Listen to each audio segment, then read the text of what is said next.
മമ്മൂട്ടിയുടെ മകൻ എന്ന ലേബലിൽ സിനിമയിലെത്തുകയും പിന്നീട് മലയാളം ഇൻഡസ്ട്രിക്ക് പുറത്തുപോലും തൻ്റെതായ ഒരിടം കണ്ടെത്തിയ താരമാണ് ദുൽഖർ സൽമാൻ. ആ ദുൽഖർ സൽമാന്റെ ഫാഷൻ ഐക്കൺ ആരെന്നറിയാമോ? അങ്ങനെ ഒരു ചോദ്യത്തിന് നടനിപ്പോൾ ഉത്തരം നൽകുകയാണ്.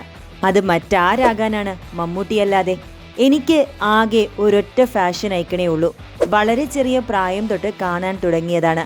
നിങ്ങളെല്ലാവരും കരുതുന്നത് പോലെ എൻ്റെ വീട്ടിലുള്ള ആള് തന്നെയാണത്. അതെ, മമ്മൂട്ടി തന്നെ. അദ്ദേഹത്തിന്റെ ഡ്രസ്സിംഗ് സെൻസ് ഒക്കെ ദുൽഖറെ സ്വാധീനിക്കാറുണ്ടത്രേ. കോട്ടയത്ത് ഒരു ടെക്സ്റ്റൈൽ ഷോപ്പിന്റെ ഉദ്ഘാടനത്തിനെത്തിയ സമയത്താണ് ഒരു ചോദ്യത്തിന് മറുപടിയായി ദുൽഖർ ഇങ്ങനെ പറയുന്നത്. മമ്മൂട്ടി ഒരു ഫോട്ടോ പോസ്റ്റ് ചെയ്താൽ സോഷ്യൽ മീഡിയ കത്തിക്കുമെന്നാണെങ്കിൽ ദുൽഖറിന്റെ ഔട്ട്ഫിറ്റുകളും ഫാഷൻ സെൻസുമെല്ലാം അതുപോലെ തന്നെ സോഷ്യൽ മീഡിയയിൽ ശ്രദ്ധ നേടാറുണ്ട്. ഇനി വരാനിരിക്കുന്ന ചിത്രം ഐ ആം ഗെയിമിലും വളരെ സ്റ്റൈലിഷ് ലുക്കിലാണ് താരമെത്തുന്നത്.